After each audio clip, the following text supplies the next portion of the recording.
Hi സുഹൃത്തുക്കളെ, നമസ്കാരം. അപ്പോൾ ഞാനിപ്പോൾ വരാനുള്ള ഒരു കാരണം എന്ന് പറഞ്ഞാൽ വേറെ ഒന്നുമില്ലടവേ, നമ്മുടെ രേണുസുതി ഇപ്പോൾ മൂന്നാമത്തെ കീമോ കഴിഞ്ഞ് റെസ്റ്റ് എടുക്കുകയാണ്. എങ്കിൽ പോലും ഈ രേണുസുതി കാരണം ഇന്ന് പലരുടെയും ജീവിതം വഴിമുട്ടി നിൽക്കുകയാണ്. രേണുസുതി കാരണം മനുഷ്യന് പുറത്തിറങ്ങി നടക്കാൻ വയ്യാത്തൊരു സിറ്റുവേഷൻ വന്നിരിക്കുകയാണ്. എന്താണ് സംഭവം എന്നല്ലേ, നിങ്ങൾ ഇതൊന്ന് കണ്ടു നോക്ക്. രേണുസുതിക്ക് ആകെ 34 കിലോ ഉള്ളൂ വെയിറ്റ്.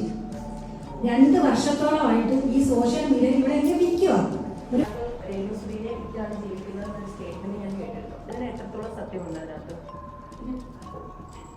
ഇത് കരിമ്പളം സിനിമയുടെ പ്രസിദ്ധീകരണ അല്ലെങ്കിൽ എവിടെ ചെന്നാലും രേണുസുതി എനിക്ക് മനസ്സിലാവുന്നില്ല.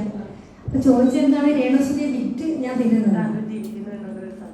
ഓക്കെ, ആ രേണുസുതിക്ക് ആകെ 34 കിലോ ഉള്ളൂ വെയിറ്റ്. 2 വർഷത്തോളമായിട്ട് ഈ സോഷ്യൽ മീഡിയ ഇവിടെ എങ്ങനെ വിൽക്കുക. ഒരു 10 ഗ്രാമിന് കൊടുക്കേണ്ട ഒരാൾക്ക് അങ്ങനെ കൊടുത്തെങ്കിൽ തന്നെ ഇപ്പം തീരണ്ടേ. അപ്പോൾ ഈ അസുഖം കൂടെ വന്നതുകൊണ്ട് അതിൽ നിന്ന് കുറച്ച് കുറഞ്ഞിട്ടുണ്ട്. ഓക്കെ, അതായത് കണ്ടല്ലോ, അതായത് സജീന അഭിനയിച്ച കരിമ്പടം എന്ന സിനിമയുടെ പ്രൊമോഷൻ്റെ ഭാഗമായിട്ട് ഇവരവിടെ പോയതാണ്. അവിടെ ചെന്നപ്പോഴും അവിടത്തെയും ചർച്ചാ വിഷയം സംസാരം രേണുസുതിയാണ്. ഈ പോക്കാണെങ്കിൽ എവിടെ ചെന്ന് അവസാനിക്കും സുഹൃത്തുക്കൾ? നിങ്ങൾ എന്നെ ഒന്ന് ആലോചിച്ച് നോക്കും. എവിടെ ചെന്നാൽ രേണുസുതി. അപ്പോൾ വർഷങ്ങളായിട്ട് സജീന രേണുവിനെ സപ്പോർട്ട് ചെയ്യുന്ന ഒരു വ്യക്തിയാണ്. അതുകൊണ്ടായിരിക്കാം അവിടെ ചെന്നപ്പോൾ ഈ ചോദ്യങ്ങൾ ചോദിച്ചത്.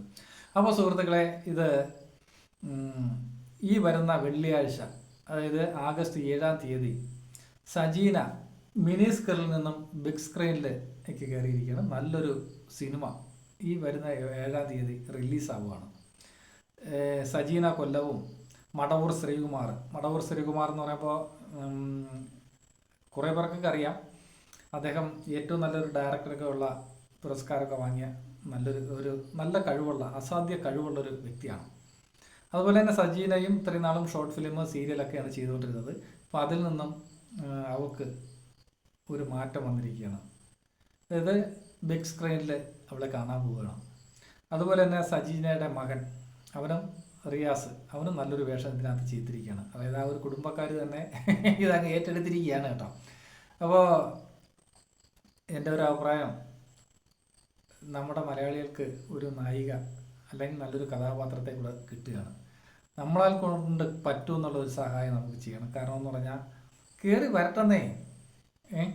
അതായത് ഇതൊക്കെ ഒരു തുടക്കമായിക്കൊണ്ട് മുന്നോട്ട് പോയി അവർക്ക് നല്ലൊരു ഭാവി അല്ലെങ്കിൽ നല്ലൊരു അവരുടേതായ ഒരു കഴിവ് ജനങ്ങളിലേക്ക് എത്തിച്ച് നല്ലത് വരട്ടെ. അപ്പോൾ നമുക്ക് ഈ ഒരു സിനിമ തിയേറ്ററിൽ തന്നെ പോയി കാണണം. കരിമ്പടം എന്നാണ് സിനിമയുടെ പേര്. ഈ വരുന്ന ആഗസ്റ്റ് 7-ാം തീയതി റിലീസാവുകയാണ്. അപ്പോൾ എല്ലാവരുടെയും ഒരു സപ്പോർട്ട് വേണം. അതിന് വേണ്ടിയിട്ടാണ് ഞാൻ ഈ വീഡിയോ ചെയ്യുന്നത്. കയറി പോരട്ടെന്നേ. നമ്മുടെ ഒന്നുമല്ല, ഈ സജീന എൻ്റെ ഒരു സുഹൃത്താണ്. എൻ്റെ ഷോർട്ട് ഫിലിമിൽ അഭിനയിച്ചിട്ടുണ്ട്. ഇനിയിപ്പോൾ അടുത്ത ഷൂട്ട് ചെയ്യാനിരിക്കുന്ന ഷോർട്ട് ഫിലിമിൽ നല്ലൊരു വേഷം ചെയ്യുന്നുണ്ട്. അതുപോലെ നല്ല കഴിവുള്ള ഒരു കലാകാരിയാണ്. അഭിനയം നമ്മൾ പറഞ്ഞു കൊടുക്കേണ്ട കാര്യമില്ല, അത്രയ്ക്ക് ടാലൻ്റ് ഉള്ള ഒരു വ്യക്തിയാണ്. അപ്പോൾ ഈ പറയുന്ന പോലെ ഈ ഒരു സിനിമ നമുക്ക് തിയേറ്ററിലൊക്കെ പോയി കണ്ട് എല്ലാവരും കൂടെ അത് വിജയിപ്പിക്കണം. എങ്കിൽ മാത്രമേ അവർക്ക് വീണ്ടും വീണ്ടും നല്ല നല്ല അവസരങ്ങൾ കിട്ടൂ.